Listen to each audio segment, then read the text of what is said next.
Gemeente, ons teksgedeelte vanoggend kom uit Matteus 21 vers 1 tot 11. Voordat ons dan saam lees uit die lewende woord van God ons Vader, kom ons raak net eers stil in gebed. Here ons God en Vader, dankie vir die voorreg wat ons het om vanoggend uit die bed uit te ontstaan, met die wete dat ons u kinders is.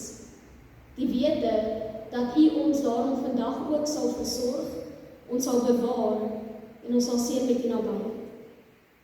Here, ons wil u vanoggend kom loof en prys, omdat u ons in die eerste kwartaal van die jaar gelei het. Here, dankie dat u ons behoed en bewaar het. Dankie dat u ons kinders gedra het hierdie kwartaal. En dankie dat u ons ook geseën het met die nodige insig en wysheid om alles wat vir ons pad gekom het te kon aandurf. Here, wanneer ons vanoggend stil raak in u huis, moet ons hier wees en moet ons erken dat ons so dikwels bietjie ons eie pad loop. Here, dikwels vorm ons ons eie idees van wie ons dink u is en van hoe ons wil hê u moet optree. Wanneer ons daarom vanoggend by mekaar is, wil ons vra dat u ons asseblief sal help om weer eens afstand te doen van ons eie idees. Here, help ons asseblief om van ons eie pad af terug te draai na u toe, sodat ons vanoggend sal hoor wat dit is wat u vir ons kom openbaar. Here, lei ons asseblief deur die Gees, breek die woord vir ons oop, en help ons asseblief om te verstaan wat dit is wat u vir ons kom sê. Help asseblief dat dit nie net woorde sal wees nie, maar dat dit u waarheid sal wees wat ons ook deel maak van ons lewe wanneer ons hier instap. Here, ons is u kinders en ons word nou stil, sodat u met ons sal praat, sodat u Gees ons sal lei, en sodat u weer eens vanoggend die woord vir ons sal verduidelik maak. Spreek, Here, want u kinders luister. Amen.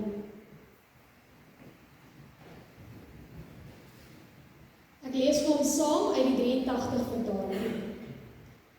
Toe hulle naby Jerusalem kom en Betfage aan die Olyfberg bereik, het Jesus 2 disippels vooruitgestuur en vir hulle gesê: Gaan na die dorpie daar reg voor julle, en net soos julle inkom, sal julle daar 'n donkie kry wat vasgemaak is en 'n vol by haar. Maak haar los en bring hulle vir my. En as iemand vir julle iets daaroor sê, antwoord dan: Die Here het hulle nodig en hy sal hulle gou weer terugstuur. Dit het gebeur sodat die uitspraak van die profeet vervul sou word. Sê vir Sion: Kyk, jou koning kom na jou toe. Hy is nederig en hy ry op 'n donkie, op die vel van 'n pakdier. Die 2 disippels het toe vooruitgegaan en gedoen wat Jesus hulle beveel het. Hulle het die donkie in die vel gebring, van hulle klere op die diere gesit en Jesus het opgeklim. Die grootste deel van die skare het van hulle klere op die pad oopgegooi en ander het takkies van die bome afgebreek en dit op die pad gestrooi. Die mense wat voor Jesus geloop het en die wat agter hom aangekom het begin uitroep: Prys die Seun van Dawid, loof hom wat in die naam van die Here kom. Prys hom in die hoogste hemel. Toe Jesus in Jerusalem ingaan, het die hele stad in beroering gekom en gevra: Wie is hierdie man? Die skare het geantwoord: Dit is die profeet Jesus van Nasaret in Galilea. Ons lees net so ver.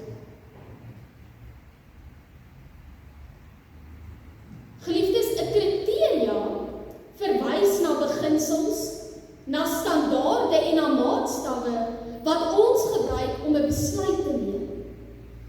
Nou, wetend of onwetend, maak elkeen van ons elke liewe dag gebruik van 'n kriteria om besluite te neem. Of dit nou is dat ons 'n motor of 'n huis wil koop, of dalk iets veel eenvoudiger soos 'n paar skoene of 'n tas. Ons elkeen het ons eie kriteria wat ons lei voordat ons die item uiteindelik koop. Want ons wil tog 'n motor hê met so groot engine. As ons na 'n huis gaan kyk, dan moet die huis ten minste soveel badkamers of soveel slaapkamers hê. As ons 'n nuwe hemp koop, moet die hemp ten minste so aan my sit en 'n skoen moet ten minste so ontwerp wees. As enige iets dan nie aan ons kriteria voldoen nie, wel, dan beweeg ons aan. Dan ry ons na die volgende motorhandelaar. Ons gaan na die volgende winkel. Ons gaan pas die volgende paar skoene aan. Ons soek 'n paar skoene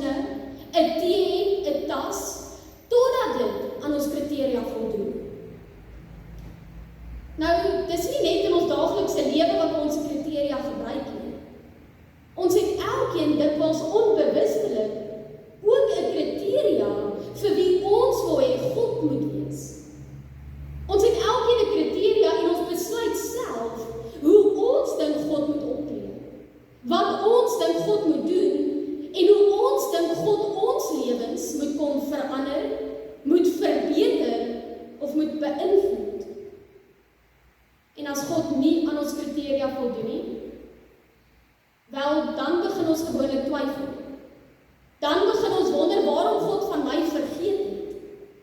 Dan begin ek wonder of God werklik nog vandag die een is wat my gebede hoor en wat dit ook verhoor. Geliefdes, oor minder as 'n week vier ons Goeie Vrydag. Met ons oog op Goeie Vrydag kom sit Matteus daarom vanoggend 'n baie belangrike vraag op die tafel. Die vraag is, stem my kriteria vir wie ek wil hê Jesus moet wees, ooreen met wie die Bybel vir my sê Jesus waarlik is? Want, Matteus 21 vers 5, kyk, jou koning kom na jou toe. Geliefdes, ons koning kom na ons toe, maar hy kom dalk nie soos wat ons hom verwag, of soos wat ons wil hê nie. Matteus 21 merk die laaste week van Jesus se lewe op aarde voor sy kruisiging. Hier lees ons dan vanoggend in die teksgedeelte van 'n lang verwagte profesie wat bewaarheid word wanneer ons koning, Jesus Christus, op die rug van 'n donkie Jerusalem inkom.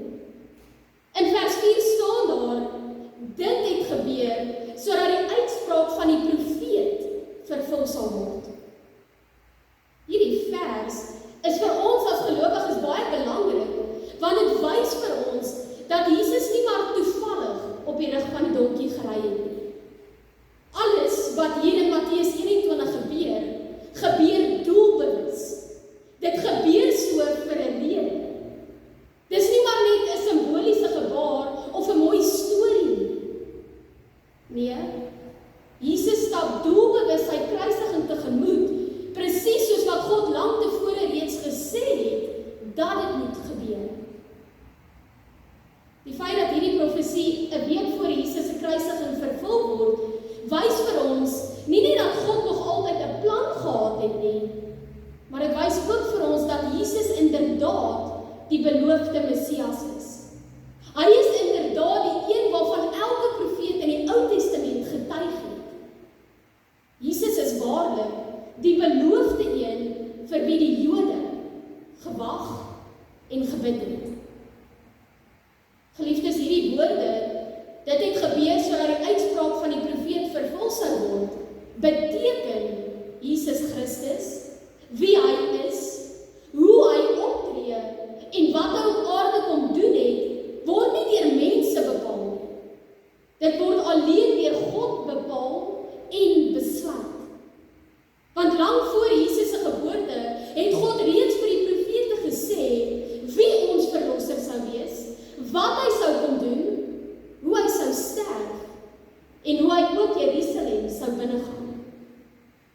Jesus kom nie aarde toe om aan ons menslike verwagtinge te voldoen nie. Hy kom om God se belofte te vervul en om homself te kom openbaar as die ware verlosser wat deur God gestuur is. Net so lees ons dan vanoggend het dit gebeur. Matteus 21 vers 5. Kyk, jou koning kom na jou toe. Hy is nederig en hy ry op 'n donkie op die vul van 'n paddier. Geliefdes, hier sien ons reeds wat se tipe koning Jesus is. Die tipe koning wat Jesus waarlik is heeltemal in kontras met die tipe koning wat die mense wou hê. Die Jode, die skare wat rondom Jesus in Matteus 21 beweeg, het 'n magtige militêre koning verwag. Iemand wat Rome sou kom oorwin. Iemand wat hulle as volk wou kom bevry en kom herstel. Maar wanneer Jesus op die rug van 'n donkie kom, dan kom hy tog nie om Rome te kom verslaan nie. Hy kom om die sonde te kom oorwin. Hy kom nie net om die Jode in die Ou Testament se omstandighede te kom verbeter nie. Hy kom primêr om almal wie in hom glo met God te kom versoen en om aan ons die ewige lewe te kom skenk. Kan jy sien? Wanneer Jesus aarde toe kom, dan kom voldoen eintlik aan geen van ons Want God is die een wat besluit en bepaal dat ons verlosser op die rug van 'n donkie moet kom. God bepaal dat hy moet ly en God bepaal dat hy uiteindelik moet sterf vir die sonde van die wat met hart en mond hom geloof in hom bely. En net so gebeur dit. In Matteus 21 kom Jesus uiteindelik Jerusalem binne, nie op die rug van 'n oorlogsperd soos wat die Jode wou hê nie, maar hy kom op die rug van 'n donkie, soos wat God deur die profete verkondig het. Ons koning kom nie om te kom oorwin met geweld soos wat die mense wou hê nie, maar hy kom om ons te kom red deur te ly, soos wat God besluit en bepaal het. Jesus kom, hy stap sy kruisiging tegemoet in gehoorsaamheid aan die een wat hom gestuur het. Want die een wat hom stuur, is ook uiteindelik die een wat hom 3 dae later uit die dood gaan opwek. Kan jy sien? Die probleem was nie dat Jesus nie die koning is wat deur God gestuur is nie. Die probleem was, hy was nie die tipe koning wat die mense wou hê nie. Die probleem is, Jesus het nie aan die mense se kriteria voldoen nie. Die probleem is, ons koning het gekom, maar hy het op God se manier gekom en nie op ons eie manier nie. Jesus word deur God gestuur en in gehoorsaamheid kom hy. Hy kom op die rug van 'n donkie, selfs al weet hy baie goed dat hierdie selfde mense wat in Matteus 21 agter hom aanloop, gaan hom uiteindelik verwerp. Jesus kom op die rug van 'n donkie, selfs al weet hy dat hy nie aan die mense se verwagtinge van 'n koning voldoen nie. Hy het geweet die mense soek 'n koning wat kom met geweld. 'n Koning wat hulle aardse omstandighede gaan kom verbeter en kom verander. En tog, al weet hy dit, kom hy nog steeds. Hy ry Jerusalem binne op die rug van 'n donkie, nie omdat die mense enigiets verstaan van wat nou gaan gebeur nie. Jesus kom, nie omdat die mense enigiets verstaan het van wat hy aan hulle verkondig het nie. Jesus kom, nie omdat die mense glo dat hy die koning is nie. Nie omdat die mense hom as koning aanbid nie. Hy kom, omdat dit God se wil is dat hy moet kom. Jesus kom, omdat dit God se wil is dat hy vir my en vir jou moet ly. Dat hy vir my en vir jou moet sterf. Dat hy my en jou sondes moet vergewe. Jesus kom, omdat dit God se wil is dat hy moet kom. Selfs al verstaan ons nie. Hy kom, want in God se groot genade stuur hy vir Jesus om te kom. Geliefdes, as jy 'n motor of 'n selfoon of 'n paar skoene wil koop en dit voldoen nie aan jou kriteria nie, dan hou jy verby. Dan gaan kyk jy na die volgende motor. Jy gaan na die volgende winkel toe. Jy gaan pas die volgende paar skoene aan. Jy soek 'n paar skoene, 'n tas, 'n hemp, totdat dit aan jou kriteria voldoen. Dit is presies wat die skare in Matteus 21 ook met Jesus kom doen het. Aanvanklik loop hulle agter hom aan en dan sing hulle, vers 9, prys die seun van Dawid, loof hom wat in die naam van die Here kom, prys hom in die hoogste hemele. Maar dan, as die skare besef dat Jesus nie aan hulle kriteria voldoen nie, as die skare besef dat Jesus nie met geweld kom nie, as die skare besef dat Jesus geen behoefte het om te doen wat hulle van hom verwag nie, dan draai hulle hulle lig op hom. Dan verwerp die skare hom as koning.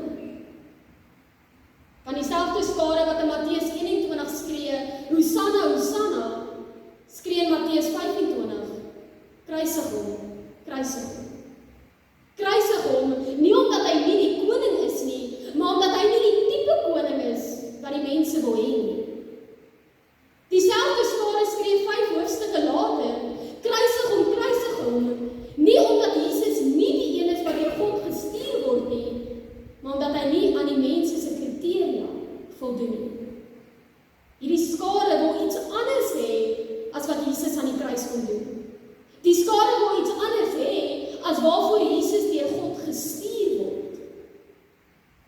Die skare wil nie 'n koning hê voor wie hulle moet buig nie. Hulle wil 'n koning hê wat met geweld hulle vyand kom vernietig. Wanneer Jesus daarom nie doen wat die skare verwag nie, dan verwerp hulle. Want is makliker om vir Jesus te verwerp as om jouself en jou eie kriteria te verander. Dis makliker om vir Jesus te laat kruisig as om in aanbidding en gehoorsaamheid voor sy wil te buig. Dis makliker om 'n ander koning te gaan soek en te maak as om voor die ware koning te buig. En daarom word die lofprysing vir Jesus 5 hoofstukke later stil en word dit uiteindelik vervang met die kreet: kruisig hom, kruisig hom. Geliefdes, terug in Matteus 21. Wanneer Jesus uiteindelik Jerusalem ingeloop kom op die rug van 'n donkie, dan kom die hele stad tot beroering en hulle vra: wie is hierdie man? En die skare het geantwoord, vers 11, dit is die profeet, Jesus van Nasaret in Galilea. Nou geliefdes, hierdie antwoord is natuurlik nie heeltemal verkeerd nie. Jesus is 'n profeet. Maar hierdie antwoord is ook nie heeltemal volledig nie, want Jesus is nie net 'n profeet nie. Jesus is die koning wat in die naam van God gekom het.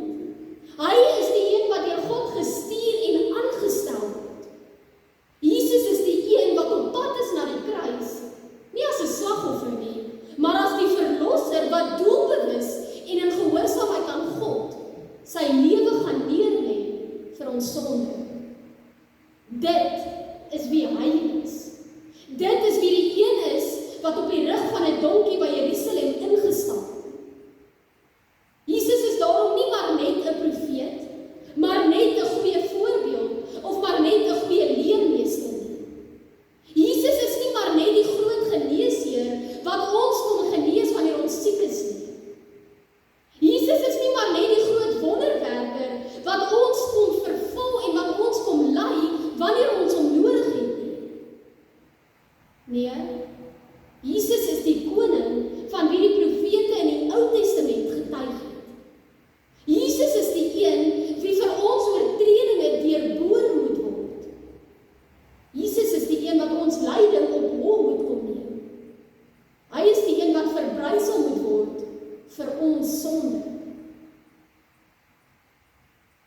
Gemeente, as ons vir 'n oomblik eerlik is met onsself, dan moet ons erken dat ons eie kriteria vir Jesus Christus ook nie altyd in lyn is met die Bybel nie. Want ons weet dat Jesus vir ons aan die kruis gesterf het, maar tog verwag ek meer. Tog verwag ek dat God my ook moet seën met 'n nuwe kar of met 'n verhoging by die werk. Ek weet en ek is dankbaar dat die Here vir my sondes gesterf het, maar tog verwag ek baie keer ook maar meer. Ek verwag dalk dat hy my moet gesond maak wanneer ek daarvoor vra. Ons ken die Bybel en ons glo in die goeie nuus van die evangelie, maar tog verwag ons baie keer meer. Ons verwag baie keer iets anders. Ons verwag dat hy ook al ons probleme moet kom oplos. Nou gemeente, daar's natuurlik niks verkeerd om vir hierdie dinge te bid nie. Maar wanneer ek dit bid, dan bid ek dit altyd in geloof en afhanklikheid van God. Ek bid dit saam met die belydenis, nie my wil nie, maar U wil. Ek bid dit nie omdat ek dit verwag of verdien nie, maar omdat God almagtig en genadig is. Ek bid dit omdat hy eerstens God is en nie maar net 'n profeet, maar net 'n geneesheer of maar net 'n wonderwerker nie. As ek 'n nuwe motor of 'n selfoon of 'n nuwe huis wil koop en dit voldoen nie aan die kriteria nie, dan hou ek verby. Die vraag is dan vanoggend vir elkeen van ons, wat doen ek en jy as God nie aan my kriteria voldoen vir wie ek besluit het hy moet wees nie? Wat doen ek en jy as hy dan nie vir my die nuwe motor gee nie? As God nie die een straf wat my te nagekom het nie? As my ouma of my broer nog steeds siek is? Wat doen ek en jy as God nie aan my kriteria voldoen nie? Verwerp ek en jy vir God? Of pas ek en jy ons kriteria aan sodat dit in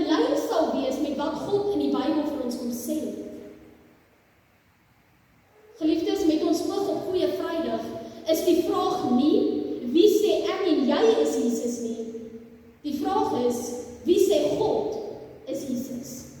Wie sê hy in sy woord vir ons, is ons koning wat kom op die rug van 'n donkie? Volgens die Bybel is Jesus maar nie net iemand wat ons help wanneer ons moeilikheid het nie. Volgens die Bybel is Jesus my en jou koning, die een voor wie ek en jy moet buig, die een in wie ek en jy ons vertroue moet sit, die een wat vir my en jou sondes gesterf het. Dit is die een en enigste koning wat Jerusalem ingestap kom op die rug van 'n donkie. Dit is die een wat deur God gestuur word om hierdie profesie te kom vervul. Dit is die een wat uiteindelik ook uit die dood uit gaan opstaan om my en jou sondes te vergewe. Hy is die een wat nederkom. Hy is die een wat kom om te ly. Hy kom om te sterf. Hy kom vir jou en vir my. Amen. Kom ons bid saam. Here ons God en Vader, dankie dat U vanoggend weer U woord vir ons kom oopbreek het en dat U deur die woord met elkeen van ons kom praat het. Here, dankie dat U vanoggend weer eens ons kom herinner het aan wie Jesus Christus is. Here, hy is die koning wat na ons toe gekom het. Hy is die een wat op die donkie Jerusalem ingestap het. Hy is die een wat aan die kruis gesterf het, maar hy is ook die een wat vir ons uit die dood gaan opstaan. Here, U weet partykeer is ons ook maar nes die skare in Matteus 21, want ons verwag ook dat U moet wees wie ons wil hê U moet wees. Ons verwag ook maar baie keer dat U moet doen wat ons van U vra. Here, lei ons asseblief deur die Gees om altyd te onthou dat ons U kinders is, maar dat ons onderhewe is aan U wil. Here, en daarom wanneer U ons kom leer om te bid, dan sluit hierdie Onse Vader af met die woorde, laat U wil geskied. Here, lei ons om wanneer ons Goeie Vrydag nader gaan, dat ons ook sal bewus wees van U wil, en dat ons ook U wil sal raak sien in dit wat met Jesus Christus gebeur. Here, want dit was nooit U wil dat ons onsself moet red, of ons eie sondes moet vergewe. Dit was altyd U wil dat Jesus Christus mens sou word, dat hy onder ons sou kom woon, dat hy vir ons kom leer het wie hy is, en dat hy ook uiteindelik vir ons aan die kruis sou sterf. Here, dit is ons gebed dat U ons asseblief sal seën met U teenwoordigheid, dat U asseblief die waarheid van die woord op ons harte sal skryf, en dat U ons asseblief sal lei dat ons soos U kinders sal leef, en nie soos mense wat U nie ken. Here, help ons asseblief om in dankbaarheid gehoorsaam te wees aan wat U van ons vra. Help ons asseblief om in gehoorsaamheid en dankbaarheid te buig voor ons koning. Help ons om ons vertroue in U te plaas, en help ons asseblief om te onthou hoe afhanklik ons van U is. Here, dankie dat U goed is, dankie dat U genadig is, en dankie dat ons weet U hoor ons gebede, en U kom verhoor dit ook volgens U wil en U tydsperiode. Here, lei ons asseblief in hierdie week wat ons nou ingaan, wees U by met ons, vul ons met die nodige krag en wysheid om alles te kan aanpak, en help ons ook asseblief om heeltyd ons oog gerig te hou op ons koning wat op pad is, op hy wat kom om vir ons te sterf. Here, ons vra dit alles nie omdat ons dit verwag of verdien nie, maar omdat ons weet U is goed, en omdat ons weet U wil sal altyd geskied. Amen.